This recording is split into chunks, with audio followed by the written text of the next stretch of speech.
All right, folks, welcome to a brand new live episode of the Back and Now podcast. I'm one of your hosts, Akil. I go by the name K to the C. What's good? What's happening? What's popping?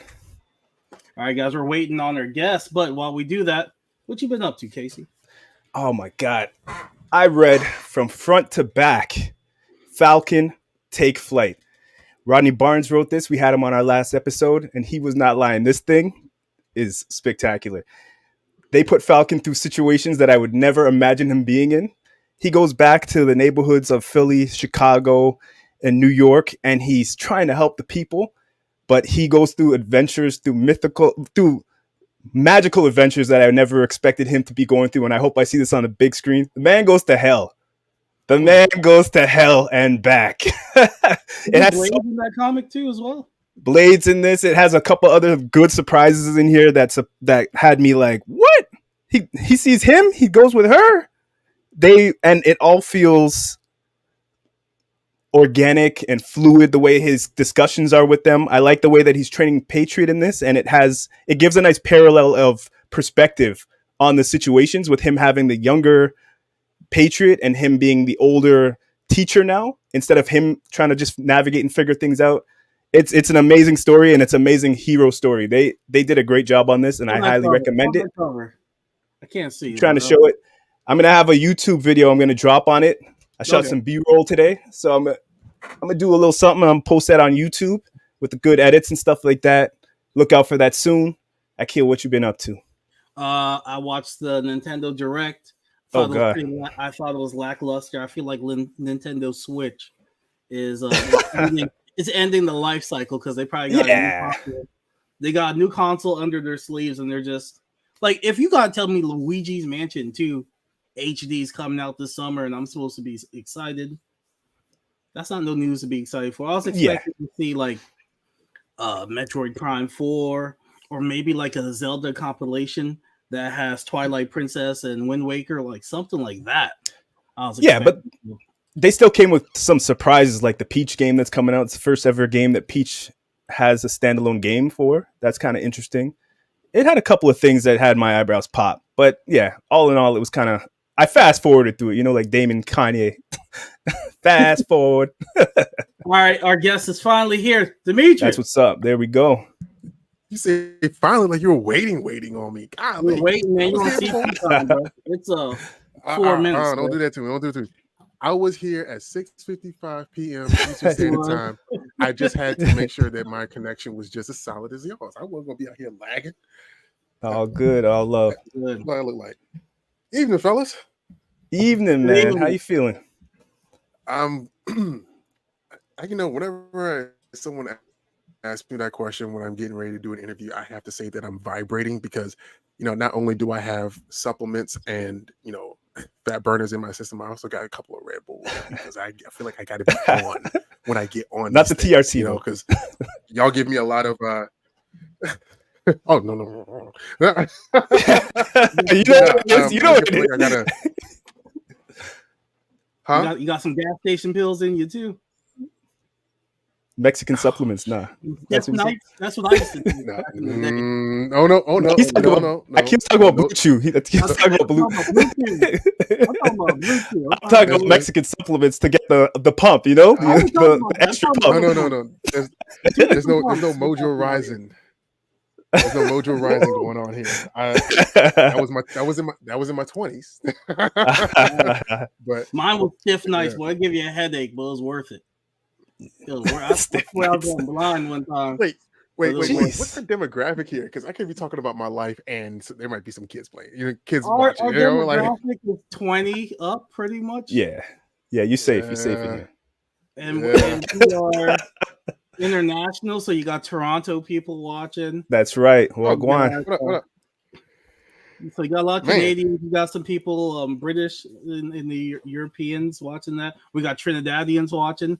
And listening, they like to listen on Spotify. So yes, so we are international. That's what's up. That's reach. Sir. You need that. The first time it's been a while since we had you on here. Last time we had you on here, you had a baby on the way. You were stressed out. Was it that long ago? Yeah, man. It's been That's a when we minute. first started. You had a baby on the way, and you're just like, man, I don't know what to do. And then just seeing you flourish as a father. Tell us about fatherhood and how's that been treating you? Um, okay. There's been a lot of emotions with that. It came. I don't know. Some people say that you don't know that you're a parent until you feel guilty. And there's a lot of there's been a lot of guilt. There's been a lot of self doubt. There's been a lot of insecurities. A lot of stuff that I had to go through therapy for in order um to just to just be okay, because like you have another life in your hands, and for the first time, like everything that you do affects them one way or another, whether they're in your presence or whether they're not in your presence. And there was like a whole shift in my whole personality, whereas you hear about stories like sins of the father, and you start thinking like, damn, I don't want my son to walk down the street and then people like, oh, like he cool, but his dad's a piece of shit. You know what I mean? Like, or you know what I mean? Like, you don't want to put your kid in a situation where they have to explain why they're your kid, or how, they tolerate you too and all that stuff. So you go to therapy. You want to knock some things out of your system that you don't realize is there until you start panicking about something that you've never panicked before about. And then you know and then from there, it's really just trying to take a back seat and just not stress so much about what direction they're going in for right now, because they're just babies, they're just toddlers, the infants or whatever. And then you know trying to make sure that you are there as much as you can when you want to be there more, but because of certain situations that are very adult, you pace yourself, and then you have to learn to let go on some things. And I've been learning a lot lately to just stop being so stressed out and so wound up about stuff that I can't control. And then I end up finding myself in a position where I'm stressed out about something that I can't control. And I don't know, man. Yes, I am. They say that you're a different person every 5 years of your life. I am a different person. I have been a different person as I've been a father, and that's been 4 years now. And I don't have to tell you, like it's been the greatest joy. It's been one of the biggest sorrows. You in the middle of the night, you just wondering what's happening with your kid, and you can't reach out the way that you want to, and it's just a lot of patience and a lot of grace that you got to give yourself. I was about to say That's you what. need to give yourself some grace, man. Like don't go so hard on yourself. And I tried to take everything in 24-hour spans of I'm trying to accomplish this within 24 hours. And I'm gonna do this within 24 hours. Like I'm at the point now where I'm a soccer dad. Like I'm my son's soccer coach, and That's what's I up. do that with him. And I find ways to spend time with him that way because I do stand up now and I do all these other activities, but I don't want to feel like I'm neglecting him. So I do soccer with him. I take my daughter to dance. I make sure I have time to do those things. Nice. I'm not a father, so I Mhm. get my full sleep. I just took a nap actually. I just woke up at like 6:30. So Yeah, just because I wanted to, let me just let me cause tell you something. No, man, when you become a parent, you can't help but to like worry sometimes. And sometimes you Yeah. just wake up at like 2:30 in the morning, and like that nesting period got me. Mm. I was tired all the time, even though the baby wasn't even here yet. And then when he was here, I was still doing the nesting thing. And then, Mhm. nowadays it's like, am I going to be able to pay for this? Am I going to be able to, Oh yeah, just that's like, gonna be the most. Yeah. Yeah. oh, yeah, yeah, it's, you know, and the things I stopped comparing myself to other people in their journey, because I That's realized it. like, like I'm 39 years old. I have a mortgage, I have cars, I have a job, career that may be transitioning with this Blerd Station thing. I don't know, with the Mm. people that I'm talking to. I don't know, you know. But and all in all, like I have to make sure things keep moving in the right direction, because as he gets older, he's going to get more expensive.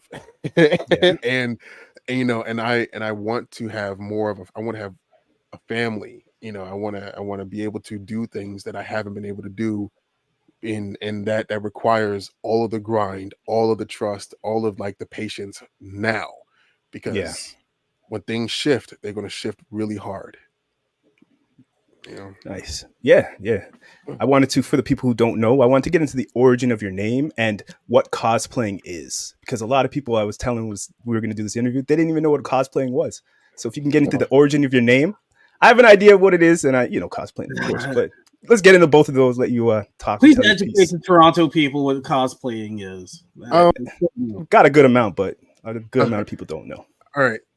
So cosplay is costume play. That is when you dress up as one of your favorite characters from whatever fandom, and you either emulate the personality or the energy from that character when you go into like comic book conventions, or whether you just want to take some photos, or what I mean, like it's embodying what you've always been into in a way that you couldn't before, because now the technology exists in a between 3D printing, between foam, between sewing and all this other stuff. Like, we are, those of us who are cosplayers and nerds, blurs, geeks, dweebs, whatever you want to call us, we are living what we've imbibed, what we've been around for our entire lives. And you know it's no different than a sports fan, a sports Mm-hmm. geek, knowing all the Exactly. stats, going to going to ESPN and learning, or playing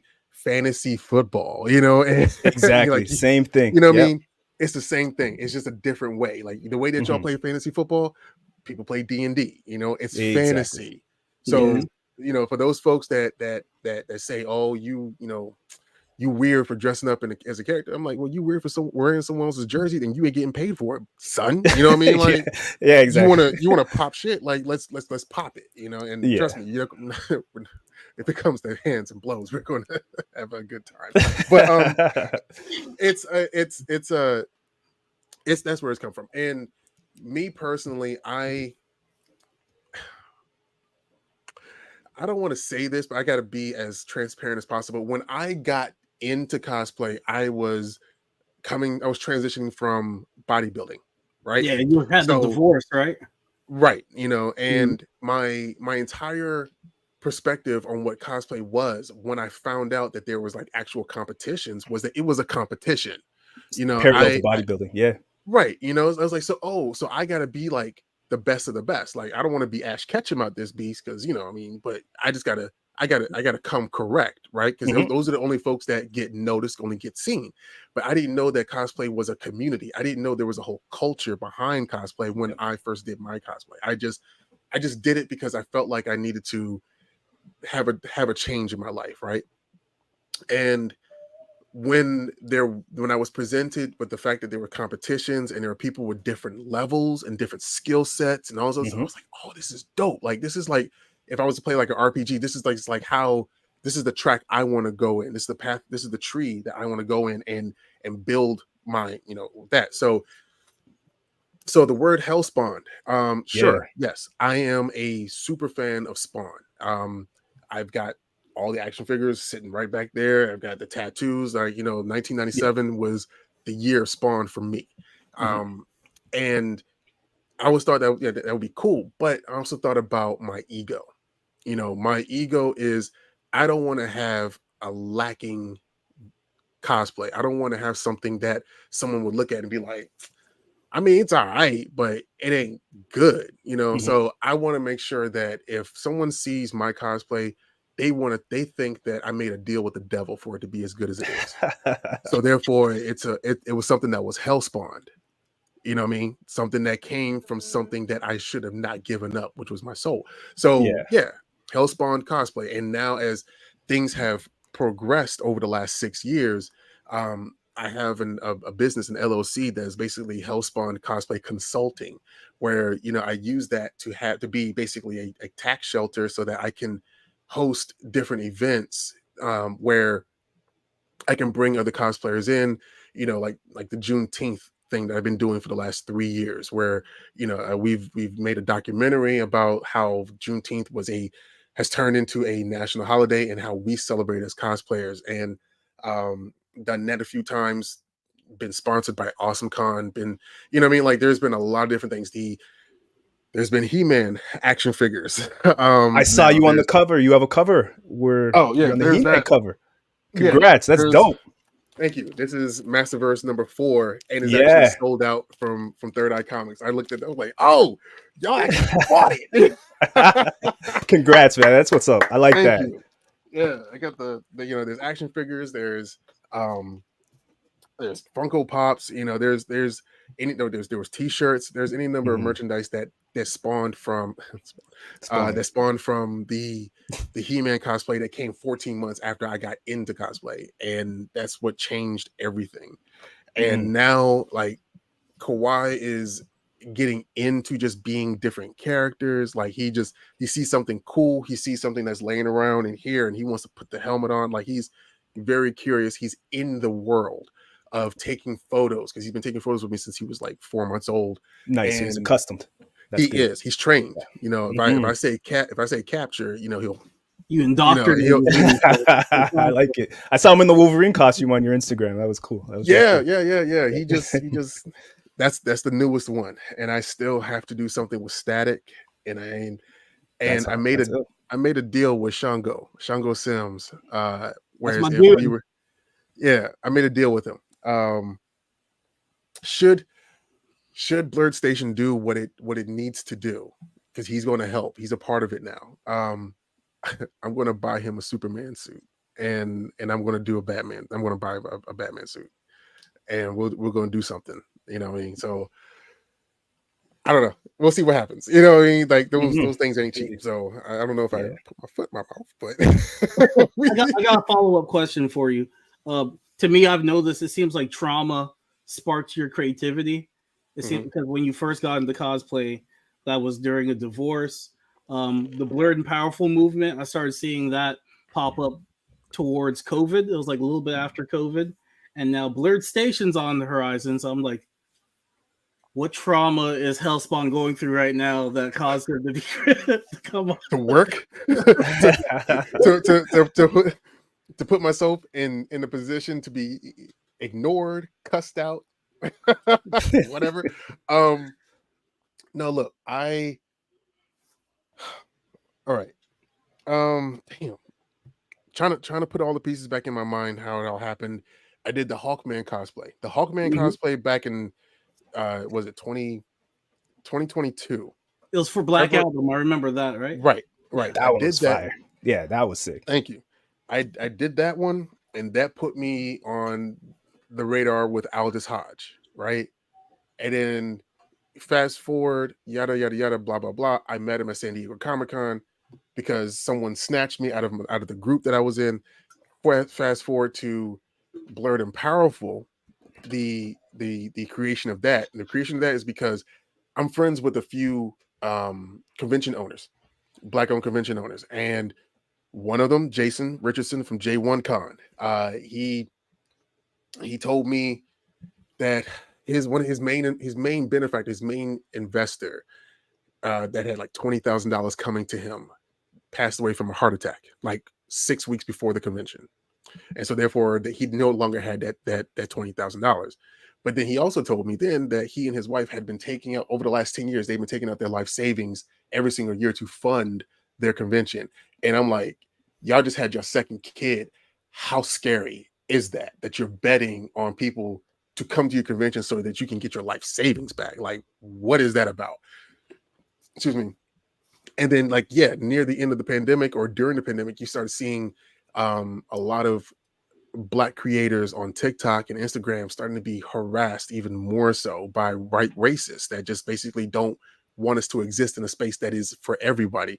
So between that and then going to San Diego Comic-Con back in 2019 and going to the Blerd and Bougie party, and me wanting to do something like that again because there was nothing there for 2022, I just wanted to help.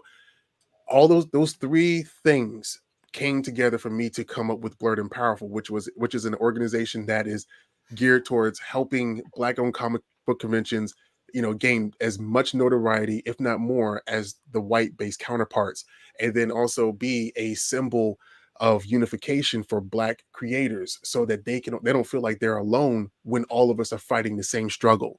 To just not only be not diminished by the algorithm of YouTube, TikTok, Instagram, or even Twitch, but to be seen as who we are, and not to be deterred from from the path of happiness that we seem to be on.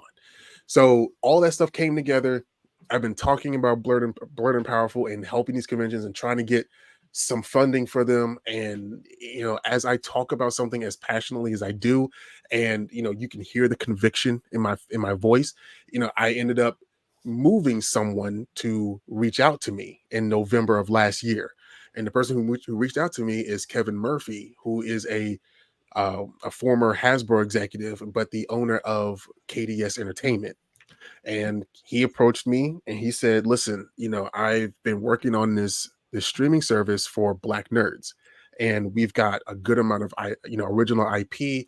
We've got Hollywood partners, and this was again November of last year, so this is way before any strike or anything like that. And he's like, listen, we've got a plan, but we don't have anybody who is boots on the ground in the convention space, in the community, the way that you are. And he has a friend that's a part of the company that is an executive at Netflix who follows me on Instagram. So he's followed me for years, and I didn't know who he was, because people don't tell you who you are, or tell you who they are, or whatever, or anything like that. Because if you're somebody, you don't need to tell somebody you're somebody. You know what I mean? Yeah. So but yeah, he was like, yeah, like if you're looking for somebody, hit up Hellspawn. He's the guy. He knows what's what. And it took Kevin about 5 months to convince me to join with Blerd Station, because I've been sold a river, a bridge. I've been sold so much crap over the last 6 years, and trusting people to be who they say they are has been really difficult. And when I finally saw the entire vision, and in how Blerd and Powerful could help that organization, or that entire situation with Blerd Station, and the benefits that could come down to my son and to y'all's kids, and where we could go, like it was kind of like a no-brainer for me. And that's when I went ahead and I joined as a strategic partner for KDS Entertainment and Blerd Station. And so from March until now, or at least until the beginning of September, I've made mention that I was doing something with Blerd Station, and that if you have a platform, keep cooking. I'm going to pull you, when we're ready, yada, yada, blah, blah, blah. But I also been on like talent acquisition. When I went out to San Diego, I ended up meeting a couple of good people, like within Hollywood and, without. And, my doors have opened up considerably because of who I've been around, who I'm talking to. I have a meeting this week to at least have a phone call with with the president and CEO of Visit Baltimore, which is the tourist organization for Baltimore City. And just last week, I was speaking to the deputy mayor of Baltimore City about how we can change the image of what Baltimore is to people, so that people don't immediately think The Wire or we own this city. So there are conversations happening that will help Blerd Station be have a larger footprint, not just on the internet space, but also like in the practical and tangible space of like the cities, like the communities. And I just had a conversation about what happened with Dragon Con with someone else at Dragon Con, another track altogether. And they like what I'm talking about when it comes to how we can integrate and have a little bit of synergistic energy or synergistic, capabilities when it comes to Blerd Station, Blerd and Powerful, Dragon Con, and what we can do for the community writ large. So how yeah, Blerd Station works. I don't mean to interrupt, but like, I'm sorry, the consumer coming in, like, how does it work? Blerd Station. Yeah. Okay, so Blerd Station is like when we get started, we are going to rival Hulu, Netflix, Disney Plus. Oh, this is not some penny ante bullshit. We're going to be working with millions of dollars because again, we not only are we working with subscriptions, but we have people who are a part of Hollywood and understand how Hollywood works so that we can make sure that we move as independently as possible. Um, and also we have a lot of people within the community that are contributing to it as far as their comic books and new IP that they're coming up with. But Blerd Station is a streaming service that not only couples that will rival those larger ones, also comicsology. So we're gonna have comic books on the app as well for you to read. Right? It's all black owned. Yes, we do have some, not a whole lot, non POC partners. I mean, that's just the way the world is. Um, but you will be able to utilize this app on your tablet, phone, laptop, Roku, Amazon Fire, anything, PlayStation, all that stuff. We have already got that done. That's going to launch in January. Excuse me. Is it But available in Canada for my is listeners? it available in Canada? I believe so. Okay. I'll check. I'll check. But yes, we're because we were also talking to when I was in San Diego. I was talking to a creator from West Africa, and Okay. he's got like 37 books in a whole universe that is that is rooted in that entire culture. And some of their art is ridiculous. And yeah, I was talking to him. I was like, I want you on the station, son. But so yeah, it's going to act like that, and it's going to be as far as how we what we produce. We're talking about original content from creators that you follow, whether it be on TikTok or Instagram. Like I Speak 1906, King Lion. We are in talks with King Vader, to see if he wants to add his new IP, because he's working on something now that he wants to film live action. And we would have the resources to give him more funding than what he has done so now. So with his ability to do with what he's done now, that would look incredible. Um, we got. I'm still working on a few other personalities because I see this being a new Black Hollywood, and that means that we need voice actors, we need camera people, we need personalities to man the press corps, because I do see we're going to have red carpet events and activations for the new drops of content that we're going to have, and we need people on the red carpet to talk to the stars or the actors, the directors and all that stuff. And to be honest with you, they're some of the best people to talk in front of a camera are women. Black women are amazing, and the way that they have the talent to pivot on their on a dime when it comes to Mhm. conversation, I want to have that kind of stuff. So we're talking about EB Ready or Ebony, we're talking about Brandy Blocker or Candy B Cosplays, um Victoria Scriven from Chocolate Chips and Dip. There's a few personalities that I'm courting in order to make sure that they are a part of this. Mhm. They as far as content creators go, they will be able to drop new content as often as they like, and they know that people who are joining because of them would want to see something new and exclusive. So they have been creating brand new shows in order to add this to Blerd Station. Case in point, we all know Blerd's Eye View, right? Blerd's Eye View has a new show that they're making called BNN, akin to CNN, Blerd News Network. And at first, they're going to be doing something monthly where they'll go through the entire slate of like nerd news and all that stuff just to have it on there. And then hopefully they'll be ready to go either to biweekly to weekly. Um, when it comes to the original uh, high dollar IP, we have steps of that. All of this stuff really goes back to the community. All right, the first 100,000 subscribers will get stock and equity options within the company. Okay, after 36 months, that's something that all the other studios and all the other apps or services have never really done. All right, they're not giving that option to the consumer. What are we asking for you to do that? We are asking people to pay $10.99 a month for 36 consecutive months. That is you earning your equity, and that's it. You can opt out at that point, but why would you want to? Because you're getting everything that you never see on television, which is unmitigated Black content that is not watered down for the simple, reason of wanting to capitulate to middle America. You know what I mean? You're not getting, you're not getting content that is there to explain how we are or why we are this way or fake AAV or anything like that. We're talking about straight up, this is who we are because this is why we created, and you're not going to diminish us. We don't care about what your standards are. Our standards are, we like this.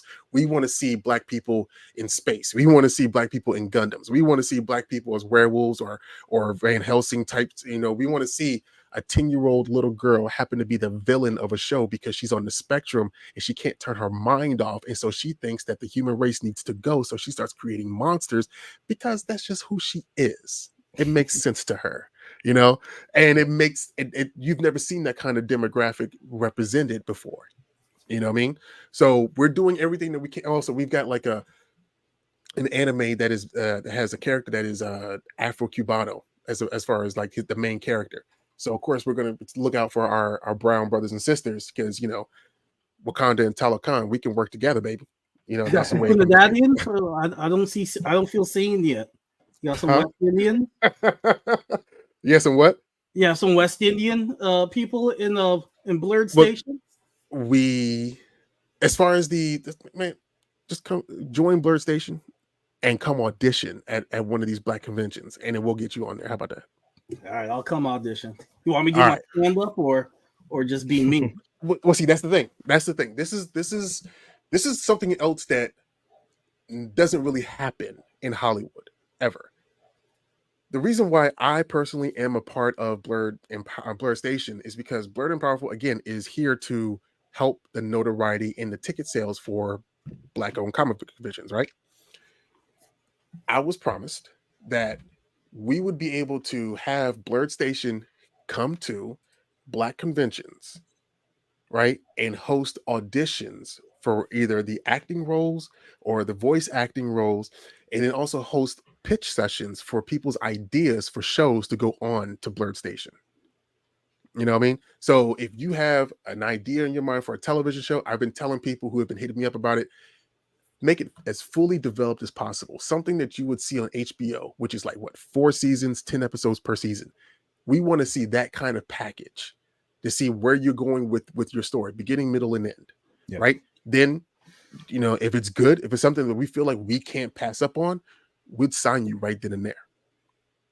You know what I mean? You won't have to worry about all the red tape of going to LA and being poor and destitute for 6 years just so that you can get the shot of getting your screenplay to somebody because you're a rater for them at a table. You're not going to have to do that. We're going to be at these Black conventions, and then the only people that can really pitch to us at these or audition are members of Blerd Station, and people who are members of Blerd Station understand that they're coming to these Black conventions to help them grow. So you have to pay for a ticket or a badge to get into that convention. You know what I mean? Because again, we're trying to keep the Black dollar within the Black community. Mm-hmm. We talk about how Black-owned businesses, are not getting the notoriety or the struggling or whatever. Well, if you actually help a Black-owned convention, you're actually helping 70 Black-owned businesses. Because if you look at it realistically, San Diego Comic-Con does 130,000, 150,000 people per day. There are vendors out there that have $18,000 booth fees. Yep. Because they got the foot traffic and then they make the money to pay that back with no issue. All right. And that's over the course of 5-6 days.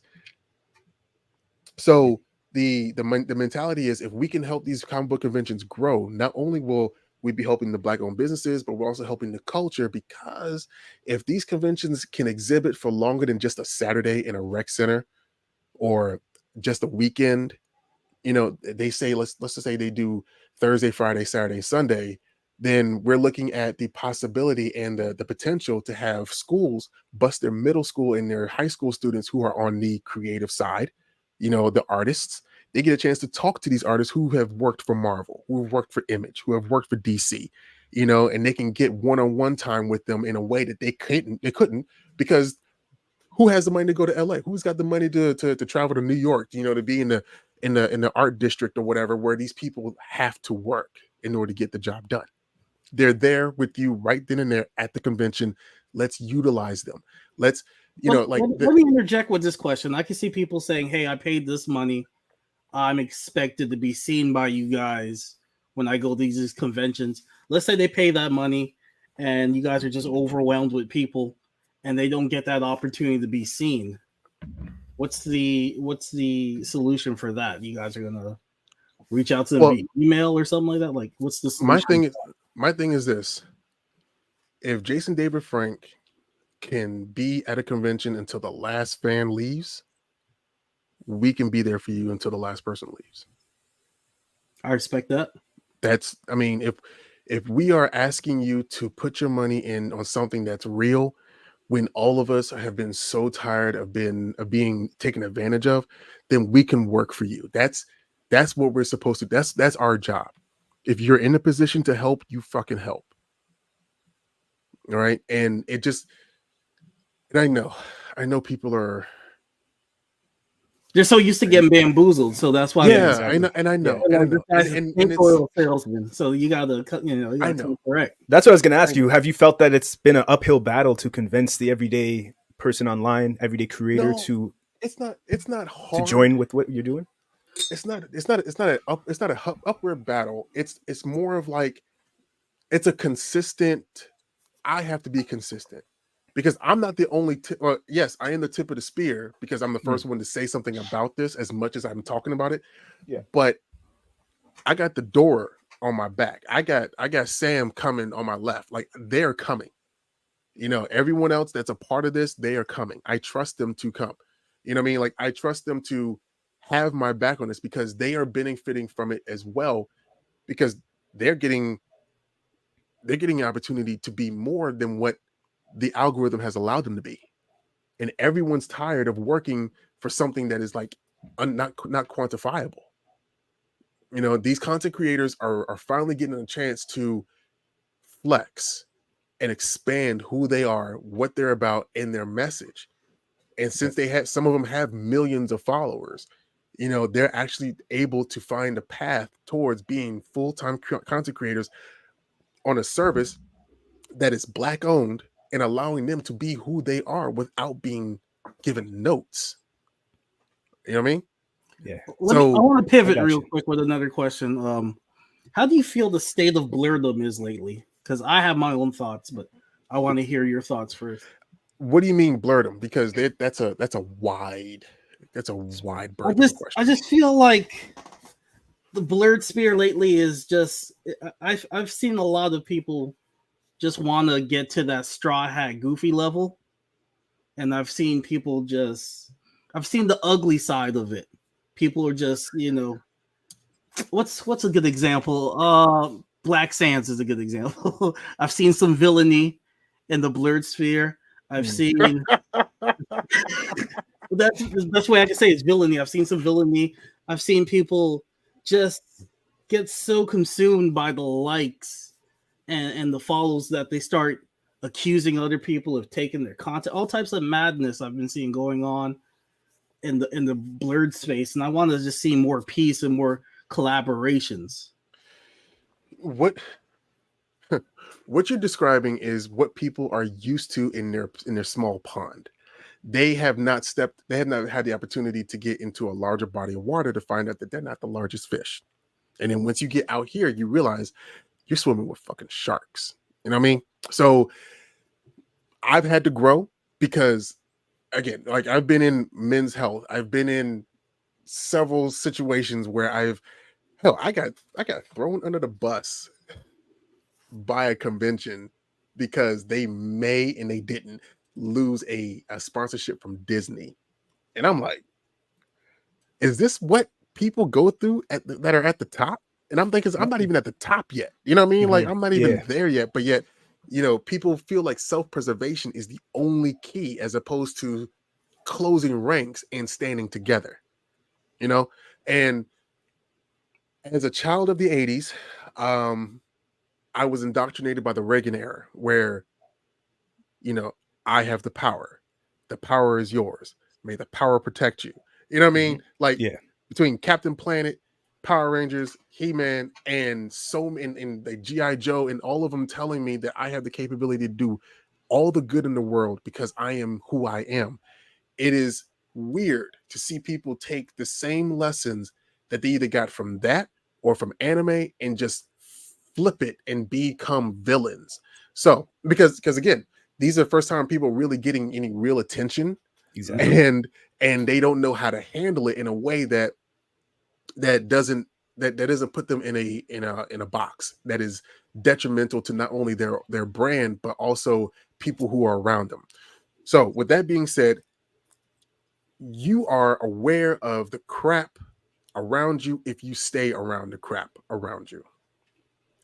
I have had to fight to get out of that mud because I've had a lot of, like, you can see my personality isn't the most warm, isn't the most compassionate, It isn't. isn't the most empathic, and to be honest with you, a lot of nerds, a lot of blerds have gone through a lot of trauma, in their lives. And so they don't know, a lot of them don't even go to therapy, but they just put on some glasses and push them up some anime villain Mhm. and think that's the move. And so I don't come across as someone that a lot of the people who are insecure with themselves would like, right? So I've had to get myself out of that by just putting my head down and doing the good work, right? So to answer your question, the blerdom that I see, the blerdom that is around me now, we're working together. We're getting on phone calls. We're sending emails to one another. We're sending emails to the deputy mayor of freaking Baltimore. Like, we are doing something that other folks can't do because they can't get out of their own way. Yeah. Right. So Exactly. my megacosm, not my microcosm, my megacosm is working with people who want to see the vision for what our kids can possibly thrive in. Right.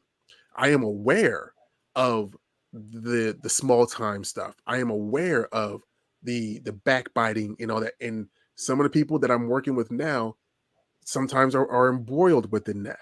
And I am trying to pull them out because I have the faith that their influence can do so much more good than where it's wasted as far as energy on these people who don't even have a profile picture, who don't make any videos, who don't contribute to the community one way or another, and they just have all of the criticisms for something that they don't have the talent to do themselves. Yeah, That's exactly. true. You know what I'm saying? So I just go ahead. experienced toxicity when it comes to, like, once you become a full-time content creator, that's your job, that's your money, and there's a level of paranoia that comes with that because you feel like, oh, someone's taking my content, or oh, I gotta make sure I gotta keep getting those views, and then their mental health starts to decline when they start valuing their Okay. views and likes. That's in Two every things. industry. I know. Two Toxicness is things. everywhere. Listen, two things about that. My boy Sir Julius Cosplay, he and I, we speak every day. We are at this point cosplay best friends to the point where it's ridiculous. One, if someone steals your content or does what you do, can they do it as well as you can? And if they can, then I'm gonna need for you to get better. And if they can't, I'm gonna need for you to keep cooking. You know what I mean? Like, it's just as simple as that. You are your own competition. You know, sure, there are other Cyclops cosplayers out there. Ain't none of them got the sauce that I do. You know what I mean? No one, have the color scheme that I do. And even if they do, what's the color, what's the meaning behind their color scheme? I just like X-Force. Oh, no. Mine is not an X-Force cosplay. Mine is a BLM cosplay, my guy. You know what I mean? And I make that known to anybody who asks. And even if you don't ask, I'll let you know what it's about. You know what I mean? Like, I have a certain level of conviction behind everything that I do, that it does scare people because they don't know who the fuck they are. And you got somebody that's right there in their face that's telling you who they are, what they're about, and what they're going to do and how they're going to do it. Okay. Now, the other thing that you mentioned, the toxicity comes from a lack of. Oh no, Insecurity. sorry. You talking about the likes and all that stuff. None of that matters. Exactly. You know, I again, never let that matter to me. Yeah. yeah. It's You not might have real. like you might have like a quick dopamine shot, you know, as far as like, oh shoot, I cracked 100 likes, 200 likes, yeah. But how is that paying you? You know, how are you able to pay your bills on that? You know, the industry, movie studios, whatever. You know, they do not companies in general. They do not invest in content creators or influencers because followers do not equal dollars. You know, someone could be a beautiful woman, she can be, you know, fit and all that stuff, but can she move someone to pay for a service? Can she move someone to pay for a soda? Can she move people to do anything other than just look at her? You know, same thing with guys. Guys, like, you can talk all the game you want to, but do you have conviction in your voice for people to think that I really need to buy this product because this man believes in it? Do y'all have that? Do you have that? Exactly. Because there's any number of influencers out there that can move people, but can you? You know, whatever likes you get, it doesn't matter. You know, at this point, I post things to get something across to at least one pair of eyes. It doesn't matter who it is because I don't know who might see it. Right. You know, the only thing, if you go to my Instagram page, you can tell what I'm about, who I'm about within the first 3 pinned posts. Everything else beyond that is still on message for what's going on at the time. And right now, at least for the next 6 weeks, it's going to be about Blerd Station.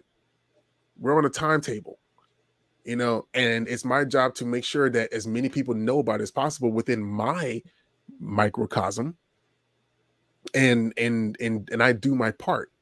Because I want the things that I do to be as successful as possible, and Blerd Powerful is here to be as successful as possible to get these conventions as much money as possible so they can grow. So let's say I'm in North Carolina.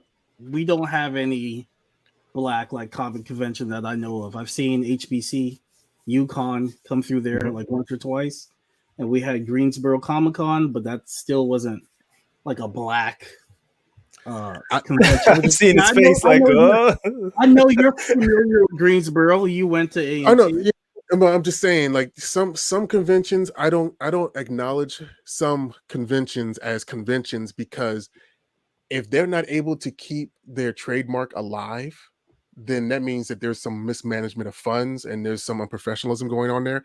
And I cannot, in good faith, promote that convention. So there's a few on there that if you go on blerdandpowerful.com and you are looking for a specific convention based on what state that they're in and they're not there, it's because they suck. They don't do the things that they need to do, and so therefore, as a professional myself, I can't recommend them. So you mentioned one, and I'm telling you, you can Google the government trade and printing office and see what's live and what's dead. So go ahead. Blerd Station, when is it launching? Shade there. I see you throwing shade there. I'm gonna Google it. When's Blerd Station launching? When's the app launch so people can watch shows? So the in January, buy in January. Okay. And yeah, but see, we want people to see. That's the thing. Again, the timeline that we're on is September and October is the marketing campaign for the subscribers. You know, how many subscribers we have by the end of October dictates all of what we can make come January. Sure, you know, we'll probably get some more subscribers after the fact, you know, when people start to talk about it a little bit more. It's like, oh, that show is kind of dope or whatever. But that's the goal is 100,000. 100,000 subscribers. We're golden for the entire year of 2024 to make content, to get people out there, and to go to the conventions that, you know, in order to get you all in on the process. So, and that's why the stock options and all that run out at 100,000 subscribers, because again, you can only have so many stock, you know, owners before something starts getting diluted to a point where it doesn't have any value at all. But once we get up and rolling, you know, that 100,000, those affinity members who trusted us before we had something real to show them because they believe us in our message. Of course, we're going to reward you all. We're rewarding people now. We're sending out through email show Bibles. You know, you want to know what a show that we're building? Here's the entire outline of what the show is, what it's about, the artwork. It's over 115 pages, I believe. You know what I mean? People got that in their emails right now. So let's say I sign up today. What am I getting today when I sign up?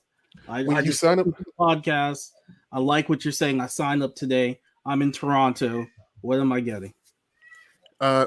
Case in point. Hold on a second. You got Eastgate Comic Con in North Carolina. Oh, okay. Yeah, they are, and they exhibit. Theirs is on November 12th. That's a Sunday from 10 a.m. to 6 p.m. in. Where's that at?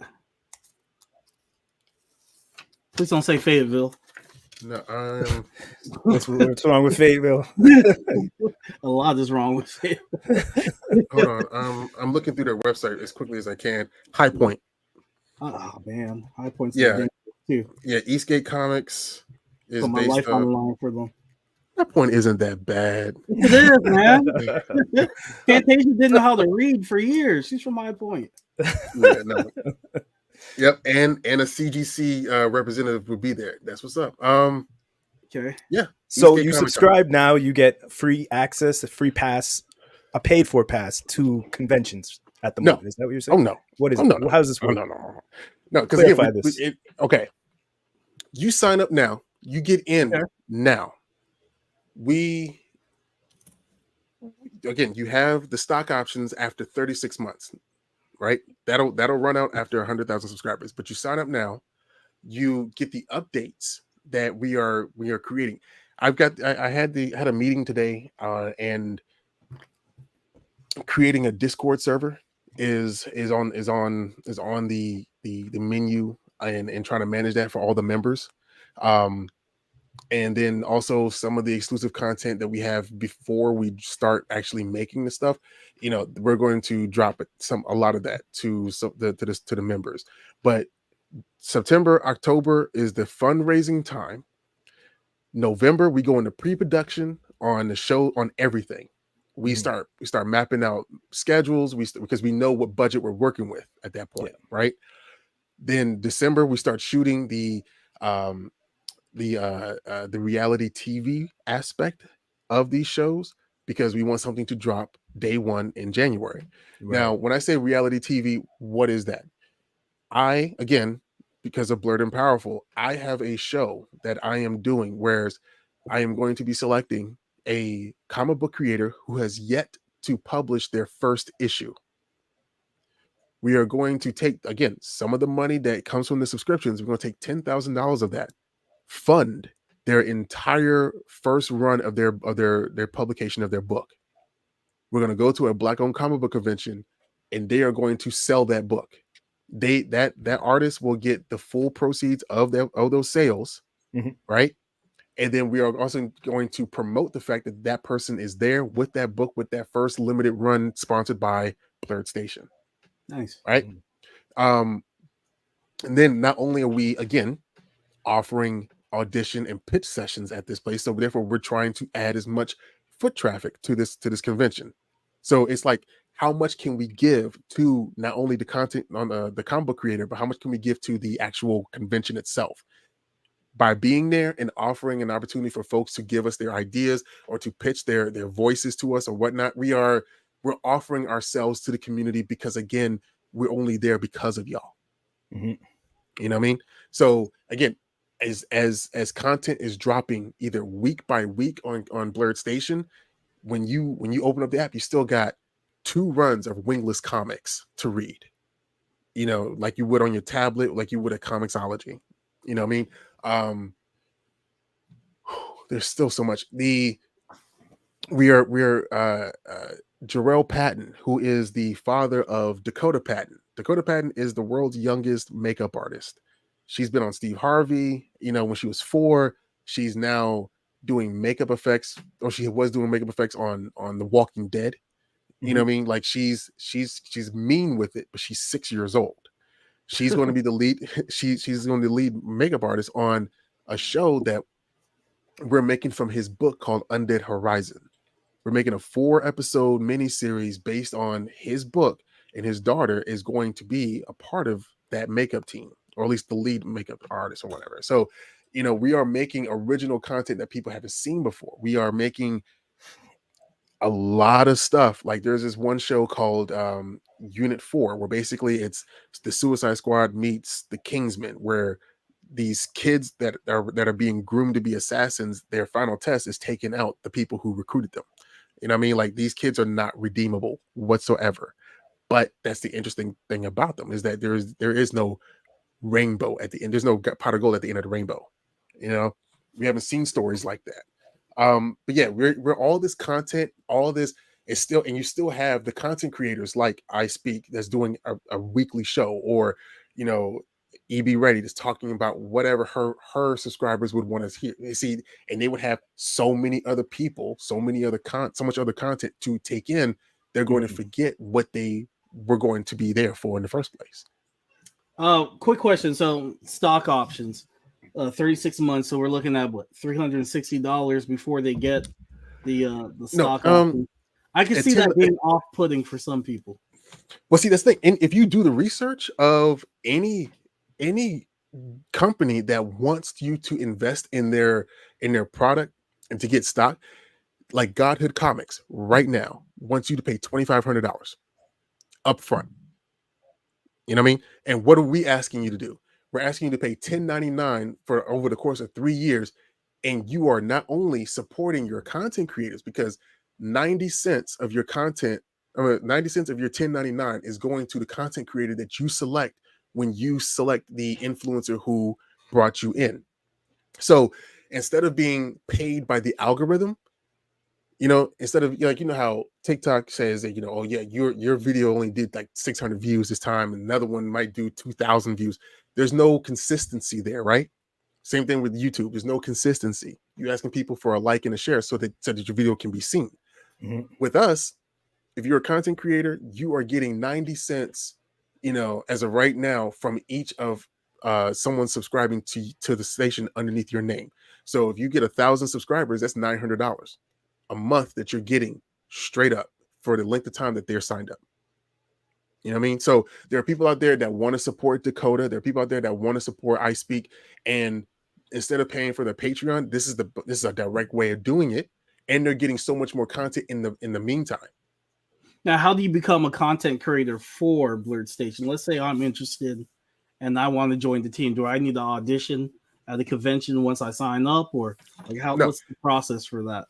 As of right now, if you want to be a content creator for Blerd Station, if you go to blerdstation.com, there is an FAQ that details this.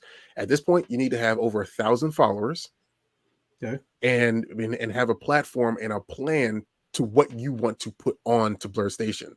Now, we're going to try our best to make sure that we don't have as much. We don't have a lot of redundancy, because again, a podcast or a news show that is talking about nerd news, we don't need too many of those, because it's all the same information. Yeah. You know what I mean? So you would have to, this is when you have to put your thinking cap on and be as creative as possible. It's like, how can you differentiate yourself from the next entity that's on that platform? That's how we avoid the video game crisis of the mid-90s, where there was just a bunch of shovelware for the Genesis. You know what I mean?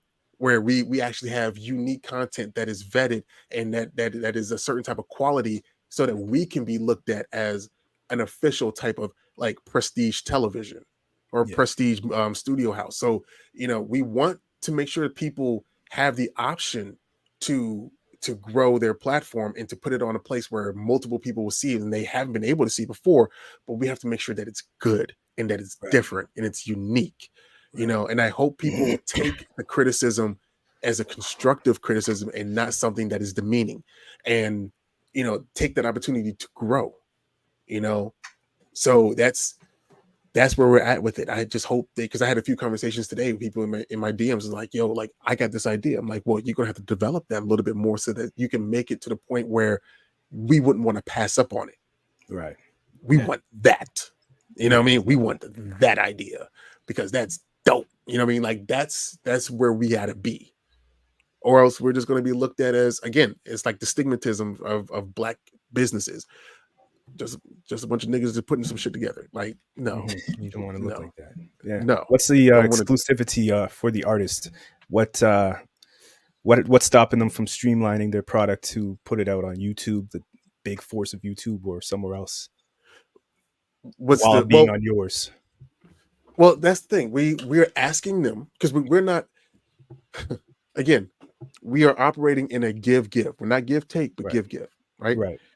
We are asking them to keep it exclusive to Blerd Station because, one, we're going to be paying people to pay to have their IP licensed, Right. licensed to the station, right?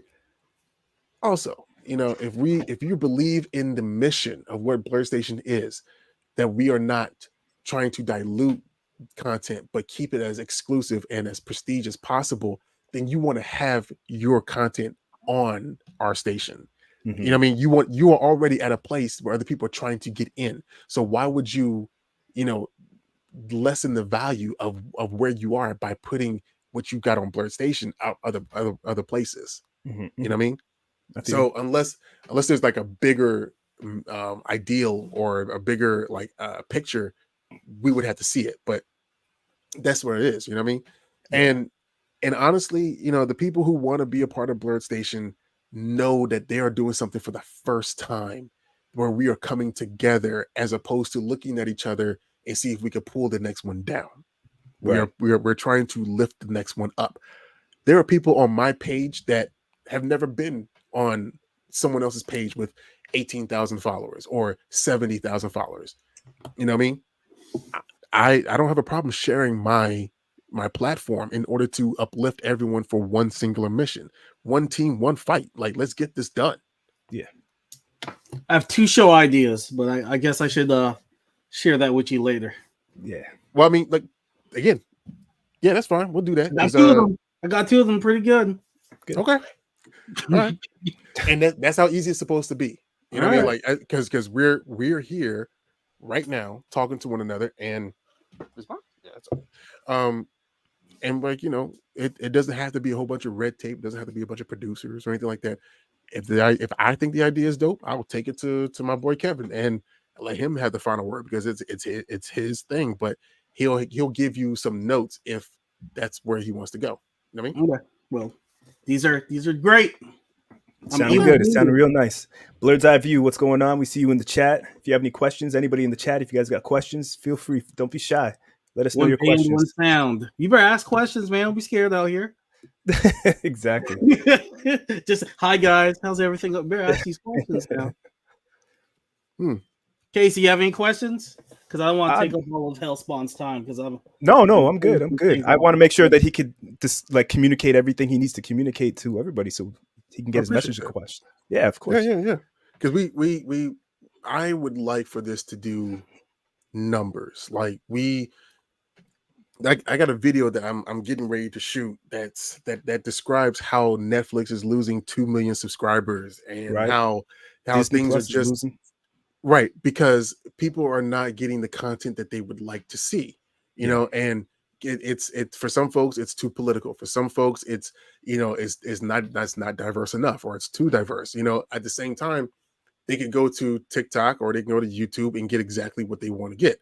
So that's why if we're utilizing content creators that have a following, that means that they have people who watch their stuff. So why would they not watch them when they could go on a bigger platform and have more resources to do the things that they want to do? You already follow them, you already like them, like King Lion. He's got a whole army. He's got a lion pride, right? That buy into his Patreon, that buy his books, whatever. But now since we're able to fund the whole campaign, his book Flame will be turned into an anime. Straight up. Is there controversy with bring somebody like King Lion who could be polarizing at times? So there's a whole lot of polarizing figures everywhere. You know what I mean? Where do people go to bitch about it? They go to bitch about it on Reddit, Instagram, Reddit, Twitter, Instagram, TikTok. I'm not supporting them. They got so and so on there. Right, but then what does that do? You're promoting us. At the end of the day, yes, you are correct. You're promoting us, and you're driving people. You become our influencers. I don't call people trolls anymore. I call them algorithm boosters.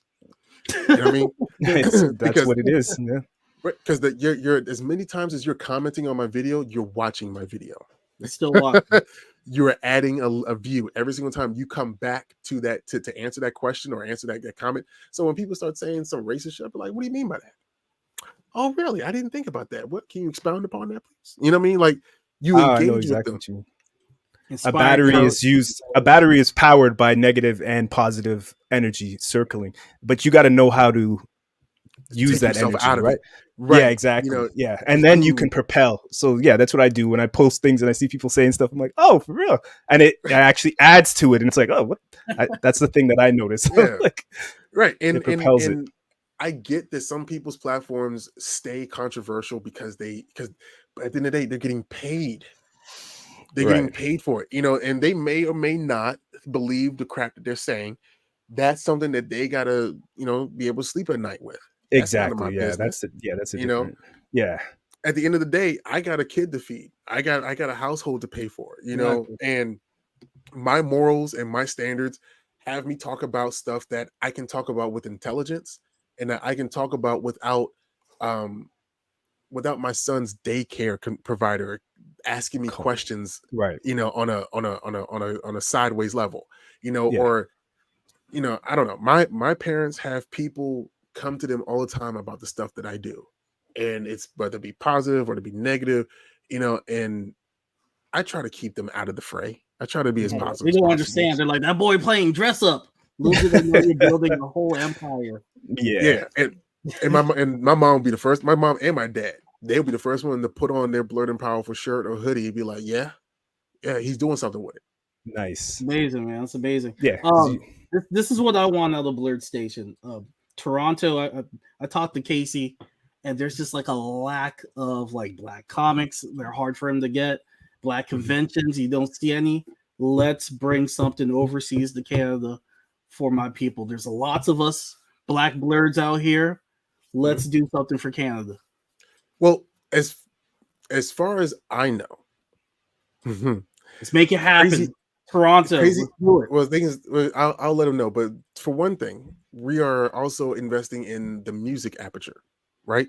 Whereas Crazy 8 the Great, he is our nerdcore director, and he is taking in music artists that want to be a part of Blerd Station by applying their beats, applying their sounds and all that to soundtracks to some of our IP. That, you know, at the end of the day, I think what we're planning is to do like a nerdcore Coachella. Okay. You know what I mean? Like something that brings people together that is universal. You know, sure, some IP can be very, you know, divisive, but music is a universal language, my guy. You know, and if we can bring people together and keep them, you know, in a place where we can build together, then who can stop us? What about comedy? Black nerd comedy. There's a couple of us out here. I'm doing my thing in North Carolina. I'm working on starting my own show. I'm currently at the Dirty Bull in Durham. Roxy Hayes, she's another one that's out here doing her thing. Shout out to Geek Salad. They're out here doing their thing. Let's do some blurred comedy.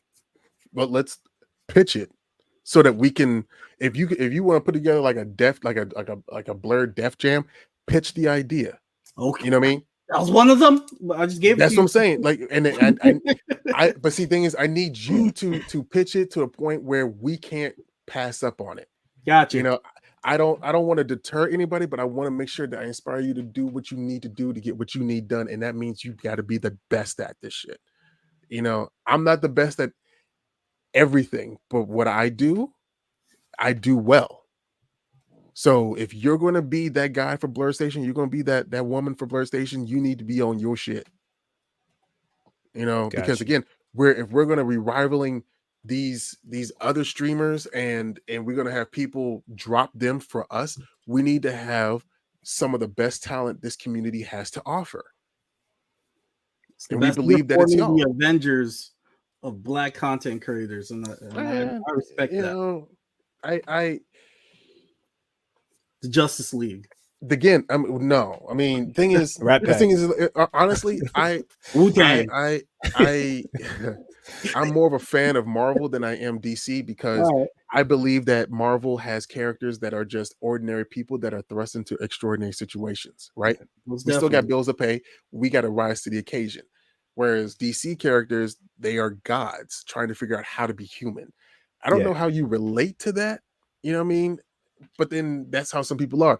And DC just has some real dark ass stories. Like people getting raped, people getting, addicted to drugs. You know what I mean? Yeah, sure. Tony be drinking a little bit, but it ain't nowhere near as like the cocaine situation that was in the 70s that, between Green Arrow and Green Lantern. I mean, or the fact that Deathstroke is in a relationship with a child. You know what I mean? Like, pretty wild. Let's So DC has got some flavor, got some nice stuff to it, but again, I see myself as a Cyclops type character in real life. If I'm telling you to meet my X-Men, that's what I've been saying to everyone. Like, y'all need to get here so that we can put this together and get this done.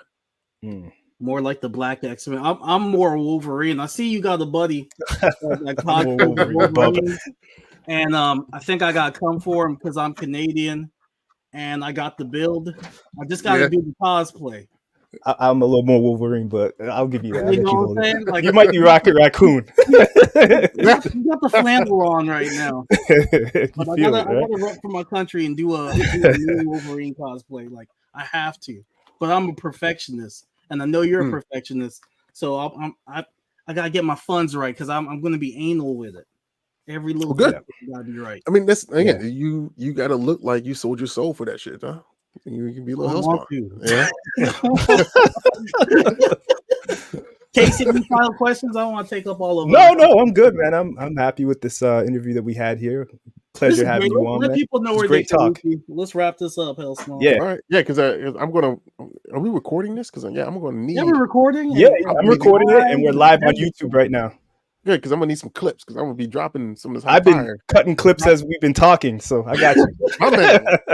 We got marketing. Like, that's why you might have been seeing my eyes going like this because I'm looking at. We got the production going on right here, Working hard. What was it? Spaceballs. Merchandising. Yeah. Okay, I'm showing my age. You show your age, but yeah. What's Spaceballs? Yo, a lot of stuff that we laughed at back in the day could not pass the test. Cancel, bro. 100%. Have you seen Tank Girl? I watched Tank Girl. No, that was bestiality. No teeth. No teeth. I was too young to watch that.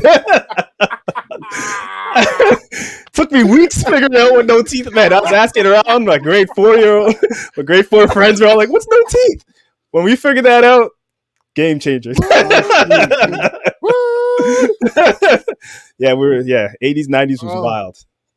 Man, let's go, Blerd Station. Oh, snap the comment section. I like it. Up when we trying to wrap up and y'all trying to have conversation. Where go? I appreciate you being here. Thank you. On Blerd people time.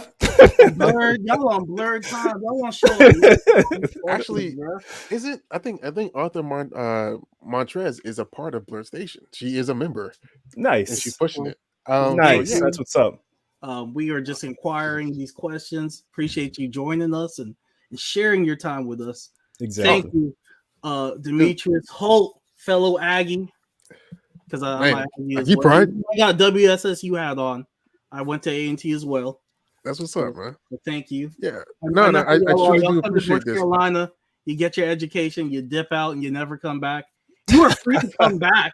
No, listen. No. I cannot. I refuse to go back to A&T for homecoming. No, don't do that. That's dangerous. Thank you. I ain't doing that. I mean, it's called the greatest homecoming. It's called the greatest homecoming on earth because when I was there, right? When I was there, we had the best of both worlds tour, Jay-Z and R. Kelly. And oh no, I don't like where the stories go. You might want no. I'm just saying there was. No, this is back now. Let's bring it. Yeah, when Ty sprayed R. Kelly was at the show. Oh no. Well, thank you, Montrez. But no, the Best of Both Nice. Worlds Thank you. tour. That Mhm. that was a homecoming where I became a man, and like I had there was so much. There's a lot of events, and people were just So that was when A&T became the greatest homecoming on earth to Because of you, everybody. so you're taking Nice. ownership of that. Oh yeah. There Some was a Not narcissistic at all. That I get somebody's it. girl no was no at no that no. party shaking that No, ass to this. I did it. Listen. That was the year that I danced with Sierra at the Green Street Lounge, and Ooh, yeah, see, that was a year when it was just that was what 2002 2003. Yeah, uh, and she just did that song. Yeah. Like it was. really? That's how. Ugh, um, but I was So a fan of you guys Cassie. spread that rumor about her then. Damn. Yeah, you out here spreading lies about here, huh? Ain't no I ain't. can't Listen, one up I've that got nothing. story. Like I I've tried got to dance with Cassie because it a was word. home. It wasn't homecoming. It was senior like Disney party, and she was there Okay. in Disneyland. I tried to get that dance, and then security stopped that quickly.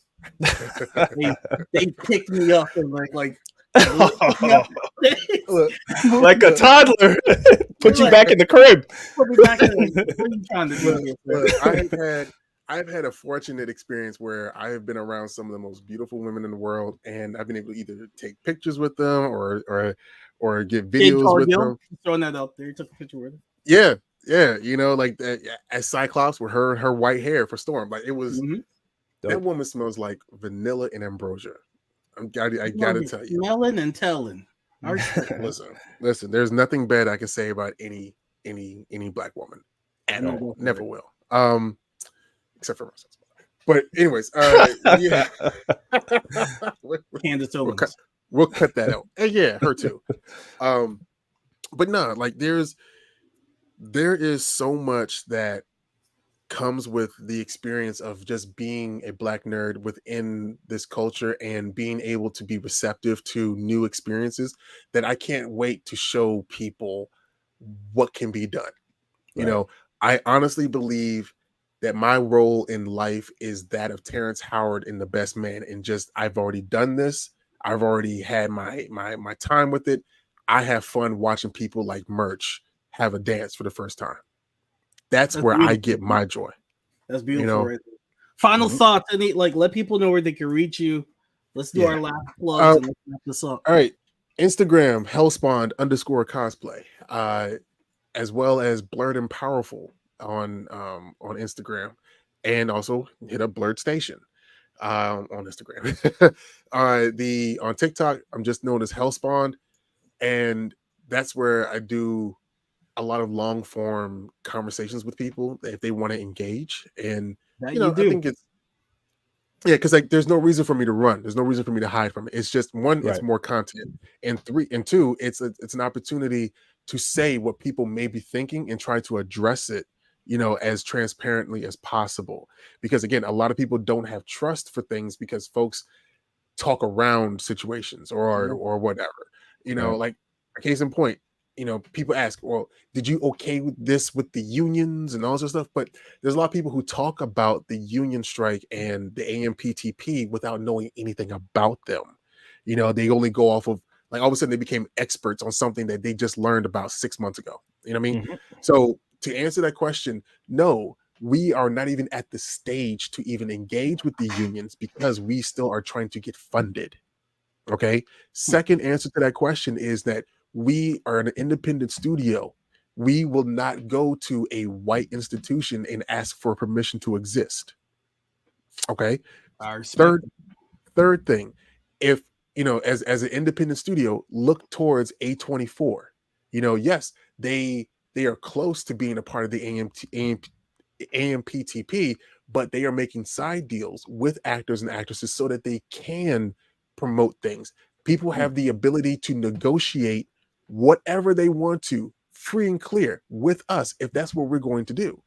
And that's we accept that. We understand that unions exist for a reason and we respect what they're doing.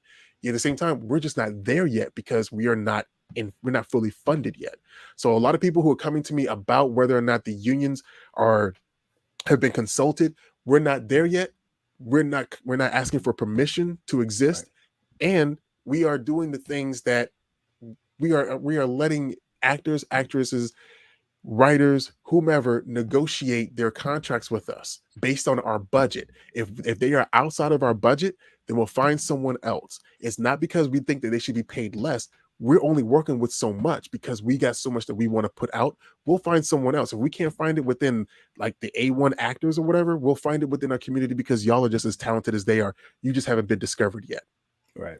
Hellspawn, everything you're saying is just embodying the Blerd and Powerful movement and Blerd Station. I just see them like coexisting as one, and I like what you're doing.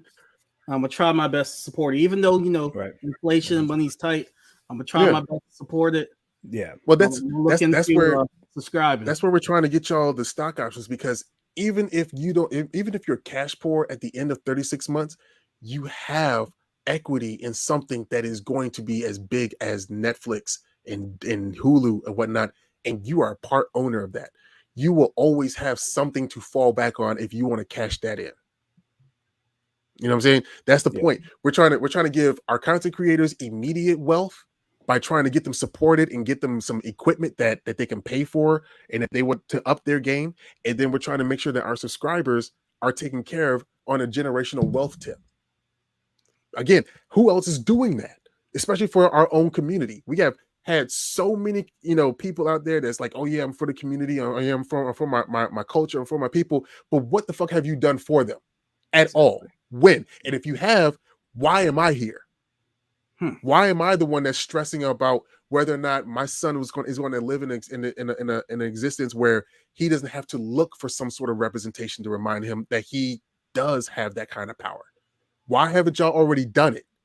Why am I here to help conventions that y'all go to every single year, and the only thing that you do is complain about them? You complain about DreamCon, you complain about BlerdCon, you complain about what is given to you when you didn't have the resources to get it your damn self. Mm-hmm. And we're sitting here trying to help you, and the only thing you can do is bitch, whine, and complain. So no, I do feel some sort of way about how I'm here now, and now I'm trying to get things going when y'all have been complaining for the last 25, 30, 40 years about how there's no kind of representation. You've done nothing to do it, nothing to help. So this is the answer right here. This is the answer, yes. And I'm sorry. Every single time I talk about it, man. No. This I sound like I'm wrapping up the session. It just and I see the conviction. So no, I could tell you, no, you're not bullshitting. So I appreciate this.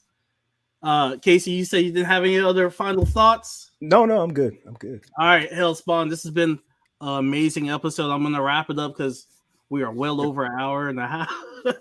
Oh, thank you. I'm sorry, man. I'm sorry. No, it's all good, man. You're welcome back anytime. This is the Back and Now podcast. I am Akil. I am KC, K to the C. You can find us at the Back and Now. That's BACCHANAL podcast. We're on Instagram. We're on TikTok. We're everywhere you listen to podcasts. Spotify. Just Google us. Again, we're a Caribbean-based podcast. We're both Trinidadians. I live in America. Casey's in Toronto. We're both doing our thing, and we're giving our Trinidadian perspective on things. So again, thank you guys for joining us. Thank you, comment section, for the comments and the questions. And lastly, thank you again, Demetrius Holt, for sharing your time and fully unpacking and breaking down what Blerd Station means to everybody. Thank you. All right, everybody. It's the Back and Now podcast. Have a safe weekend. Have a good work week. Hope to see you soon. Peace.